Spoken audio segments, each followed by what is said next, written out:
ಬೆಂಗಳೂರು ಪೂರ್ವನಗರ ಪಾಲಿಕೆಯ ವ್ಯಾಪ್ತಿಯಲ್ಲಿ ಕರ್ತವ್ಯ ಲೋಪ ಹಾಗೂ ಕಾನೂನು ಉಲ್ಲಂಘನೆಯ ಗಂಭೀರ ಪ್ರಕರಣವೊಂದು ಬೆಳಕಿಗೆ ಬಂದಿದೆ. ನಿರ್ಮಾಣ ಹಂತದಲ್ಲಿರುವಂತಹ ಕಟ್ಟಡಕ್ಕೆ ಅನಧಿಕೃತವಾಗಿ ಖಾತಾ ನೀಡಿರುವುದು ಇದೀಗ ಬಹಿರಂಗವಾಗಿದೆ. ಮಾಹಿತಿಯ ಪ್ರಕಾರ ತಾತ್ಕಾಲಿಕ ವಿದ್ಯುತ್ ಮೀಟರ್ ಆಧಾರವಾಗಿ ನಿಯಮ ಬಾಹಿರವಾಗಿ ಖಾತಾವನ್ನು ನೀಡಲಾಗಿದೆ. ಇದು ಕಾನೂನು ಉಲ್ಲಂಘನೆಯ ಸ್ಪಷ್ಟ ಉದಾಹರಣೆಯಾಗಿದೆ. ಖಾತಾ ಮಂಜೂರಿಗೆ ಸಲ್ಲಿಸಲಾದಂತಹ ದಾಖಲೆಗಳಲ್ಲಿ ಮೂಲ ಕಟ್ಟಡದ ಜಿಪಿಎಸ್ ಫೋಟೋಗಳನ್ನು ಬಳಸಬೇಕಾದಲ್ಲಿ ಅವುಗಳ ಬದಲಿಗೆ 3D ಭಾವಚಿತ್ರಗಳನ್ನು ಬಳಸಿರುವುದು ಕಂಡುಬಂದದ್ದು. ಯಾವುದೇ ಸಮಗ್ರ ಪರಿಶೀಲನೆ ಇಲ್ಲದೆ ಖಾತೆಯನ್ನ ನೀಡಲಾಗಿದೆ ಅನ್ನುವಂಥ ಆರೋಪ ಕೇಳಿಬಂದಿದೆ. ಈ ಪ್ರಕರಣದಲ್ಲಿ ಕಂದಾಯ ನಿರೀಕ್ಷಕರು, ಸಹಾಯಕ ಕಂದಾಯ ಅಧಿಕಾರಿ ಹಾಗೂ ಕಂದಾಯ ಅಧಿಕಾರಿಗಳು ಭಾಗಿಯಾಗಿ ಕರ್ತವ್ಯ ನಿರ್ಲಕ್ಷ್ಯವನ್ನ ತೋರಿದ್ದಾರೆ ಎನ್ನಲಾಗಿದೆ.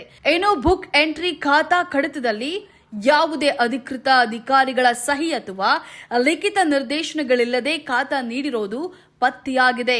ಈ ಕುರಿತು ಮಾತನಾಡಿದಂತಹ ಸಾಮಾಜಿಕ ಹೋರಾಟಗಾರರಾದಂತಹ ದೇವರಾಜು ಸೂರ್ಯವಂಶಿ ಅವರು ಕ್ಯಾರ್ಪುರಂ, ಹೊರಮಾವು ಹಾಗೂ ಮಹದೇವಪುರ ಭಾಗಗಳಲ್ಲಿ ಈ ರೀತಿಯ ಅನಿಯಮಿತ ಪ್ರಕರಣಗಳು ಪದೇ ಪದೇ ಕೇಳಿ ಬರ್ತಿರುವುದಾಗಿ ತಿಳಿಸಿದ್ದಾರೆ. ಅಧಿಕಾರಿಗಳು ಇಂತಹ ಗಂಭೀರ ಅಕ್ರಮಗಳ ವಿರುದ್ಧ ಕ್ರಮ ಕೈಗೊಳ್ಳದೆ ಕೈಚೆಲ್ಲಿ ಕುಳಿತಿರೋದು ಸಾರ್ವಜನಿಕರ ವಲಯದಲ್ಲಿ ತೀವ್ರ ಆಕ್ರೋಶಕ್ಕೆ ಕಾರಣವಾಗಿದೆ ಅಂತ ಹೇಳಿ ಅವರು ತಿಳಿಸಿದ್ದಾರೆ. ಇನ್ನು ಈ ಪ್ರಕರಣಕ್ಕೆ ಸಂಬಂಧಿಸಿ ಮಾನ್ಯ ಮುಖ್ಯ ಆಯುಕ್ತರು, ಕಂದಾಯ ವಿಶೇಷ ಆಯುಕ್ತರು, ಮಾನ್ಯ ಸಚಿವರು ಹಾಗೂ ಬೆಂಗಳೂರು ಪೂರ್ವ ನಗರ ಪಾಲಿಕೆ ಆಯುಕ್ತರಿಗೆ ಅಧಿಕೃತ ದೂರು ಸಲ್ಲಿಸಲಾಗಿದೆ ಎಂದು ದೇವರಾಜು ಸೂರ್ಯವಂಶಿ ಅವರು ಮಾಹಿತಿಯನ್ನ ನೀಡಿದ್ದಾರೆ. ನಮಸ್ಕಾರ. ನೋಡಿ, ಇವತ್ತು ಈ ಗ್ರೇಟರ್ ಬೆಂಗಳೂರು ಮುಖ್ಯ ಕಚೇರಿಗೆ ಇವತ್ತು ಬಂದಿದ್ದೇವೆ. ಯಾವ ವಿಷಯವಾಗಿ ಬಂದಿದ್ದೇವೆ ಅಂದರೆ, ನಮ್ಮ ಮಹದೇವಪುರ ವಲಯದಲ್ಲಿ ಕಂದಾಯ ಅಧಿಕಾರಿಗಳ ಒಂದು ಭ್ರಷ್ಟಾಚಾರ ಎದ್ದು ಕಾಣ್ತಾ ಇದೆ. ನಾವು ಒಬ್ಬ ಜನಸಾಮಾನ್ಯರಾಗಿ ಹೋಗಿ ನಮ್ಮ ಕಟ್ಟಡಗಳಿಗೆ ಖಾತಾ ಮಾಡಿಕೊಡಿ ಅಂಥೇಳಿ ದುಂಬಾಲು ಬಿದ್ದರೂ ಸಹ ನಮ್ಗೆ ಯಾವುದೇ ರೀತಿ ಕವಡೆ ಕಾಸಿನ ಕಿಮ್ಮತ್ತು ಕೂಡ ಕೊಡೋದಿಲ್ಲ. ಅದು ಸರಿ ಇಲ್ಲ, ಇದು ಸರಿ ಇಲ್ಲ, ಪ್ರತಿಯೊಂದಕ್ಕೂ ಒಂದೊಂದು ಪ್ರಶ್ನೆಯನ್ನು ಮಾಡಿಕೊಂಡು ಹಾಗೆ ಮುಂದೂಡ್ತಾನೆ ಇರ್ತಾರೆ. ಇವತ್ತು ಜನಸಾಮಾನ್ಯರನ್ನು ನಾವೆಲ್ಲ ಬದುಕೋದಕ್ಕೂ ಕಷ್ಟ ಆಗಿದೆ. ನಾನೊಬ್ಬ ಸಾಮಾಜಿಕ ಹೋರಾಟಗಾರನಾಗಿ ಕೆಲವೊಂದು ಮಾಹಿತಿಗಳನ್ನು ಕಲೆ ಹಾಕಲಾಗಿ ನಮ್ಮ ಒಂದು ಕಟ್ಟಡಕ್ಕೆ, ವಾಸದ ಕಟ್ಟಡಕ್ಕೆ ನಮ್ಗೆ ಇದುವರೆಗೂ ಎ ಖಾತಾ ಸಿಗ್ತಾ ಇಲ್ಲ, ಬಿ ಖಾತಾನೂ ಸಿಗ್ತಾ ಇಲ್ಲ. ಆದರೆ ಇಲ್ಲಿನ ಮಹದೇವಪುರ ವಲಯದ ಕಂದಾಯ ಅಧಿಕಾರಿಗಳು ಇವರೆಲ್ಲರೂ ಸೇರಿಕೊಂಡು ಅಲ್ಲಿನ ಎಲ್ಲ ಕಂದಾಯ ಅಧಿಕಾರಿಗಳು, ಉಪ ಅಧಿಕಾರಿಗಳು ಎಲ್ಲರೂ, ಅಲ್ಲಿನ ದ್ವಿತೀಯ ದರ್ಜೆ ಸಹಾಯಕರು ಎಲ್ಲರೂ ಸೇರಿ ಕಿವಿನೂ ಕೇಳಿಸೋದಿಲ್ಲ, ಕಣ್ಣು ಕಾಣಿಸೋದಿಲ್ಲ, ಎಮ್ಮೆ ಚರ್ಮದವ್ರು ಆಗಿಬಿಟ್ಟಿದ್ದಾರೆ. ಯಾಕೆ ಅಂದರೆ ನೋಡಿ, ಇಲ್ಲೊಂದು ಉದಾಹರಣೆ, ನಿದರ್ಶನ ನಮ್ಮ ಕಣ್ಣು ಮುಂದೆ ಇದೆ. ನಮ್ಮ ಬೆಂಗಳೂರು ಮಹಾನಗರ ಪಾಲಿಕೆ ಸುತ್ತೋಲೆ ಇದೆ. ಮಾನ್ಯ ಕಮಿಷನರ್ ಅವರು, ಸರ್ಕಾರಗಳೆಲ್ಲ ಸುತ್ತೋಲೆ ಮಾಡಿದ್ದಾರೆ. ಈ ಸುತ್ತೋಲೆಯಲ್ಲಿ ಏನು ಹೇಳುತ್ತೆ, ಅನಧಿಕೃತ ಕಟ್ಟಡಗಳಿಗೆ, ಇನ್ನೂ ನಿರ್ಮಾಣ ಹಂತದಲ್ಲಿರ್ತಕ್ಕಂಥ ಕಟ್ಟಡಗಳಿಗೆ ಯಾವುದೇ ಕಾರಣಕ್ಕೂ ಎ ಖಾತಾ ಅಥವಾ ಬಿ ಖಾತಾ ಕೊಡಬಾರ್ದು. ಎ ಖಾತಾ ಬಿ ಖಾತಾ ಕೊಡಬೇಕಂದ್ರೆ ಅದರದ್ದೇ ಆದ ಮಾನದಂಡಗಳಿದೆ. ಈ ಎಲ್ಲ ಮಾನದಂಡಗಳನ್ನು ಉಲ್ಲಂಘಿಸಿರ್ತಕ್ಕಂಥ ನಮ್ಮ ಕೈಯಲ್ಲಿರ್ತಕ್ಕಂಥ ಕನ್ನಡಿ ರೀತಿಯಲ್ಲಿ ಕಾಣ್ತಾ ಇದೆ. ನೋಡಿ, ಒಂದು ಕಟ್ಟಡ ನಿರ್ಮಾಣ ಹಂತದಲ್ಲಿದೆ. ಇನ್ನು ಆ ನಿರ್ಮಾಣ ಹಂತದ ಕಟ್ಟಡವನ್ನು ತೋರಿಸ್ತೀನಿ ನಿಮಗೆ. ನಿರ್ಮಾಣ ಹಂತದ ಕಟ್ಟಡಕ್ಕೆ ನೋಡಿ, ಇನ್ನೂ ನಿರ್ಮಾಣ ಹಂತದಲ್ಲಿದೆ, ಇನ್ನೂ ನಿರ್ಮಾಣ ಆಗ್ತಾ ಇದೆ. ಇಂಥ ಒಂದು ಕಟ್ಟಡಕ್ಕೆ ಈಗಾಗಲೇ ಎ ಖಾತಾವನ್ನು ಕೊಟ್ಬಿಟ್ಟಿದ್ದಾರೆ. ಆ ಎ ಖಾತಾ ಕೊಡೋದ್ರಲ್ಲಿ ಎ ಮತ್ತು ಬಿ ಖಾತಾ ಎರಡೂ ಕೊಟ್ಬಿಟ್ಟಿದ್ದಾರೆ. ನೋಡಿ, ಇದರಲ್ಲಿ ಏನು ಅಪ್ಲೋಡ್ ಮಾಡಿದ್ದಾರೆ, ಅಪ್ಲೋಡ್ ಮಾಡಬೇಕಾದಾಗ ಆರ್ಕಿಟೆಕ್ಟ್ ಪ್ಲಾನಲ್ಲಿ 3D ಪ್ಲಾನನ್ನು ಅಪ್ರೂವಲ್ ಮಾಡಿದ್ದಾರೆ. ಯಾವುದೇ ಕಾರಣಕ್ಕೂ ಆರ್ಕಿಟೆಕ್ಟ್ 3D ಪ್ಲಾನನ್ನು ಅಪ್ರೂವಲ್ ಮಾಡೋಂಗಿಲ್ಲ. ಯಾವ ಕಟ್ಟಡ ಸಂಪೂರ್ಣವಾಗಿ ಆಗಿರುತ್ತೆ, OCCC ಸಿಕ್ಕಿರುತ್ತೆ, ಅಂಥ ಕಟ್ಟಡಕ್ಕೆ ಮಾತ್ರ ಕೊಡಬೇಕು. ಜೊತೆಗೆ KEBದು ಮಿಲ್ ಮೀಟ್ರ್ ಆಗಿರಬೇಕು. ಇದರಲ್ಲಿ ಏನಾಗಿದೆ, ಈ ಕಟ್ಟಡದಲ್ಲಿ ಟೆಂಪ್ರವರಿ ಮೀಟ್ರನ್ನು ತಗೊಂಡಿದ್ದಾರೆ. ನೋಡಿ, ಟೆಂಪ್ರವರಿ ಮೀಟ್ರು, ಈ ಟೆಂಪ್ರವರಿ ಮೀಟ್ರಿಗೇ ಮೀಟ್ರೆಲ್ಲ ಇಶ್ಯೂ ಆಗಿದೆ ಅಂತೇಳಿ ಆಲ್ರೆಡಿ ಅವರಿಗೆ ಎ ಖಾತಾ ಬಿ ಖಾತಾನ ಇಶ್ಯೂ ಮಾಡಿಬಿಟ್ಟಿದ್ದಾರೆ. ಜೊತೆಗೆ ಇನ್ನೊಂದು ಏನಪ್ಪ ಎದ್ದು ಕಾಣೋಂಥ ವಿಷಯ ಅಂದರೆ, ಇಲ್ಲಿ ನೀವು ಇನ್ನೊಂದನ್ನು ಗಮನಿಸ್ಬೋದು. ಒಂದು ವಹಿ ಇರುತ್ತೆ ಅಲ್ಲಿ, ಕಡತ. ಆ ಕಡತದಲ್ಲಿ ಖಾತಾ ಎಂಟ್ರಿ ಮಾಡಬೇಕು ಅಂತಂದರೆ ಇದೇ ಅಧಿಕಾರಿಗಳಿರ್ತಾರಲ್ಲ, ಆ ಇದೇ ಅಧಿಕಾರಿಗಳದ್ದು ಅನುಮೋದನೆ ಇರಬೇಕು, ನಿರ್ದೇಶನ ಇರಬೇಕು.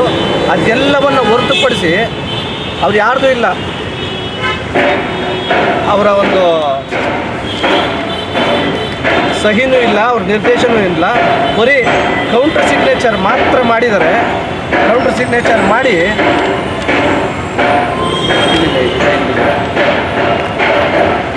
ನೋಡಿ ಇಲ್ಲಿ ಏನಿದೆ, ಈ 2 ಖಾತಾಗಳಿಗೆ ಅವ್ರ ಹಿರಿಯಾಧಿಕಾರಿಗಳು ನಿರ್ದೇಶನ, ಅದರ ಗೈಡ್ಲೈನು, ಅದರ ನಂಬರೆಲ್ಲ ಹಾಕಿ ಖಾತಾಗಳನ್ನು ಇಶ್ಯೂ ಮಾಡಿದ್ದಾರೆ. ಆದರೆ ಇಲ್ಲಿ ನೋಡಿ ಛೋಟಾ ಸಿಗ್ನೇಚರ್ ಅಂದರೆ ಇದೇನಾದರೂ ಈಗಾಗಲೇ ನಾವು ಕಮಿಟ್ ಆಗಿಬಿಟ್ಟಿದ್ದೀವಿ ಅಂತ ತೋರ್ಪಡಿಸ್ಕೊಳ್ಳೋಂಥದ್ದು. ಏನು ಇದ್ರ ಕೌಂಟರ್ ಸಿಗ್ನೇಚರ್ ಅರ್ಥ ಏನು ಅಂತ ಗೊತ್ತಾಗಲಿಲ್ಲ. ಈಗಾಗಲೇ ಮೇಲೆ ಇಶ್ಯೂ ಮಾಡಿರೋಂಥದ್ದಕ್ಕೆ ದಾಖಲಾಗಿದೆ, ಯಾವ್ಯಾವ ದಾಖಲೆಯಲ್ಲಿ ಎಂಟ್ರಿ ಆಗಿದೆ, ಯಾವ ಅಧಿಕಾರಿಯ ಯಾವ ಸರ್ಕಾರದ ಆದೇಶದಂತೆ ಮಾಡಿದೆ ಎಲ್ಲವೂ ಇದೆ. ಆದರೆ ಇಲ್ಲಿ ಕೆಳಗಡೆ ಇಲ್ಲ. ಈ ಥರ 10 ಖಾತೆಗಳನ್ನು ಒಂದು ಕಟ್ಟಡಕ್ಕೆ, ನಿರ್ಮಾಣ ಹಂತದಲ್ಲಿರ್ತಕ್ಕಂಥ ಕಟ್ಟಡಕ್ಕೆ ಕೊಟ್ಬಿಟ್ಟಿದ್ದಾರೆ. ಆಮೇಲೆ ಇನ್ನೊಂದು ತಾವು ಗಮನಿಸಬೇಕಾಗಿರುವಂಥ ವಿಷಯ ಏನು ಅಂದರೆ ನೋಡಿ, ಈ ಒಂದು ಕಟ್ಟಡಕ್ಕೆ 1140 ಅಡಿಗಳಿಗೆ ಅಂತ ತೋರಿಸ್ತಾರೆ. ಒಂದು ಅಪಾರ್ಟ್ಮೆಂಟ್ ಟೈಪ್ ಕಟ್ಟಿದ್ದಾರೆ, 10 ಫ್ಲ್ಯಾಟ್ಗಳಿರ್ತಕ್ಕಂಥ ಕಟ್ಟಡ 1140 ಅಡಿ ಒಂದು ಫ್ಲ್ಯಾಟ್ ಅಂತ. ಎಸ್, ಇದನ್ನು ಒಪ್ಕೊಳ್ಬೋದಲ್ವ ಎಲ್ಲರೂ? ಹಾಗೆ ಇನ್ನೂ ಒಂದು 1140 ಅಡಿ. ಇನ್ನೊಂದರಲ್ಲಿ ಅಡ್ಜಸ್ಟ್ಮೆಂಟ್ ಅಂತ ಹೇಳ್ತಾರೆ. ಈ ಅಡ್ಜಸ್ಟ್ಮೆಂಟ್ ಏನಾಗಿದೆ ಅಂದರೆ 254 ಅಡಿಗೆ ಎಲ್ಲಾದರೂ ಅಪಾರ್ಟ್ಮೆಂಟ್ ಫ್ಲ್ಯಾಟ್ ಬರುತ್ತಾ? ಯಾವುದಾದ್ರೂ ಮನೆಗಳು 254 ಅಡಿದು ಬರುತ್ತಾ? 254 ಅಡಿ, 298 ಅಡಿಗೆ ಫ್ಲ್ಯಾಟ್ ಇದೆ ಅಂತ ತೋರಿಸಿದ್ದಾರೆ. ಅಂದರೆ ಕಾಣ್ತಾ ಇಲ್ವಾ ಕಣ್ಣಿಗೆ? ಅದು ಎಂತಹ ಒಂದು ಅನಾಚಾರ ನಡೀತಾ ಇದೆ, ಭ್ರಷ್ಟಾಚಾರ ನಡೀತಾ ಇದೆ ಅಂದರೆ ಎಲ್ರಿಗೂ ಗೊತ್ತಿರ್ತಕ್ಕಂಥ ಅಧಿಕಾರಿಗಳು ಕಣ್ಣು ಮುಚ್ಚಿ ಕುಂತಿದ್ದಾರೆ ಅಂತ. ಇದನ್ನು ಹೀಗೆ ಬಿಡಬೇಕಾ? ಒಬ್ಬ ಜನಸಾಮಾನ್ಯರಾಗಿ ನಮ್ಮ ಕಟ್ಟಡಕ್ಕೆ ನಾವೆಲ್ಲ ಒಂದು ಸ್ವಲ್ಪ ಪಾರ್ಕಿಂಗ್ ಬಿಟ್ಕೊಂಡು ಒಂದು ಕಟ್ಟಡ ಕಟ್ಕೊಂಡು ಹೊಸಕ್ಕೆ ಮನೆ ಕಟ್ಕೊಳ್ಳೋಣ ಅಂದರೆ ನಮಗೆ ಇಲ್ಲದೇ ಇರ್ತಕ್ಕಂಥ 26 ಕಾನೂನುಗಳನ್ನು ಕೇಳ್ತಾರೆ. ನಮ್ಮನ್ನು ಕಚೇರಿ ಒಳಗಡೆ ಪ್ರಾಣಿಗಳಿಗಿಂತಲೂ ಹತ್ತತ್ತಾಗಿ ಕಾಣ್ತಾರೆ. ಆದರೆ ಟೇಬಲ್ ಕೆಳಗಡೆ ಕೊಡ್ತಕ್ಕಂಥವ್ರ ಹತ್ರ ತಗೊಂಡು ಮಾಡಿರೋಂಥದ್ದು ಇದು ಸಾಬೀತಾಗಬೇಕಾಗಿದೆ. ಇದು ತನಿಖೆ ಆಗಬೇಕಾಗಿದೆ. ಈ ತನಿಖೆ ಆಗುವಂಥದ್ದಲ್ಲಿ ನಾವು ಕಂದಾಯ ಮಂತ್ರಿಗಳಿಗೂ ಸಹ ಈಗಾಗಲೇ ನಾನು ದೂರನ್ನು ಕೊಟ್ಟಿದ್ದೇನೆ. ಇಲ್ಲಿ GBA ಮುಖ್ಯ ಆಯುಕ್ತರಿಗೂ ಕೂಡ ದೂರನ್ನು ಕೊಟ್ಟಿದ್ದೇನೆ. ಪೂರ್ವ ವಲಯದ ಆ ಒಂದು ಕಮಿಷನರ್ ಯಾರಿದ್ದಾರೆ, ಕಂದಾಯ ಆಯುಕ್ತರು, ಅವ್ರಿಗೂ ಕೂಡ ದೂರು ಕೊಟ್ಟಿದ್ದೇನೆ. ಇದನ್ನು ತನಿಖೆ ಆಗಬೇಕು. ಇದನ್ನು ನ್ಯಾಯಾಲಯದಕ್ಕೂ ಕೂಡ ತಗೊಂಡೋಗಿದ್ದೇನೆ. ಇದನ್ನು ಬಿಡೋದಿಲ್ಲ. ಯಾಕೆ ಅಂತಂದರೆ ಬರೀ ಪೂರ್ವ ವಲಯ ಮಾತ್ರ ಅಲ್ಲ, ಇಡೀ ಬೆಂಗಳೂರು ನಗರದಲ್ಲಿ ಇವತ್ತೇನು ಹಲವಾರು ಕಮಿಷನರೇಟ್ಗಳನ್ನು ಮಾಡಿದ್ದಾರೆ, ಕಾರ್ಪೊರೇಷನ್ಗಳನ್ನು ಮಾಡಿದ್ದಾರೆ. ಮಾನ್ಯ ಸರ್ಕಾರ ಏನೋ ಒಂದು ಒಳ್ಳೆ ಕೆಲಸ ಮಾಡಬೇಕು ಅಂತ ಮಾಡಿದ್ರೆ ಅಧಿಕಾರಿಗಳು ಪಟ್ಟಭದ್ರ ಹಿತಾಸಕ್ತಿಗಳು ಮೇಯ್ಕೊಂಡು ಕೂತ್ಕೊಳ್ಳೋದಕ್ಕೆ ಮಾಡಿರೋದು ಏನಾಗ್ತಾಯಿದೆ? ಹಾಗಾದರೆ ನಾಗರಿಕರು ಯಾರು ನಾವು ಈ ಖಾತಾ ಎ ಖಾತಾ ಬಿ ಖಾತಾಗಳನ್ನು ತಗೊಳ್ಳೋಗಿಲ್ವಾ? ಪಟ್ಟಭದ್ರ ಹಿತಾಸಕ್ತಿಗಳು ಮಾತ್ರ ತಗೊಳ್ಬೇಕಾ? ಇದನ್ನು ಕೇಳೋಂಥವ್ರು ಯಾರು ಇಲ್ವಾ? ನಾಗರಿಕ ವಲಯದಲ್ಲಿ ನಾವೆಲ್ಲರೂ ತಟ್ಟಿ ಕೇಳ್ತೇವೆ. ಇದನ್ನು ತನಿಖೆ ಆಗಬೇಕು. ಹಾಗಾಗಿ ಉಗ್ರರೀತಿ ಮುಂದಿನ ದಿನಗಳಲ್ಲಿ ಮಾಹಿತಿ ಹಕ್ಕು ಕಾಯ್ದೆ ಅಡಿಯಲ್ಲಿ ಎಲ್ಲ ಮಾಹಿತಿಗಳನ್ನು ತಗೊಂಡು ಉಗ್ರರೀತಿ ಹೋರಾಟನೂ ಸಾಮಾಜಿಕವಾಗಿ ಆ ಕಚೇರಿಗಳನ್ನು ಮುತ್ತಿಗೆ ಹಾಕುವಂಥ ಕೆಲಸನೂ ಮಾಡ್ತಾ ಇದ್ದೇವೆ. ಬಂಧುಗಳೇ, ನೀವೆಲ್ಲರೂ ಕೂಡ ಇದನ್ನು ಗಮನಿಸಬೇಕು. ತನಿಖೆ ಆಗೋವರೆಗೂ ಇದನ್ನು ನಾವು ಬಿಡೋದಿಲ್ಲ. Thank you.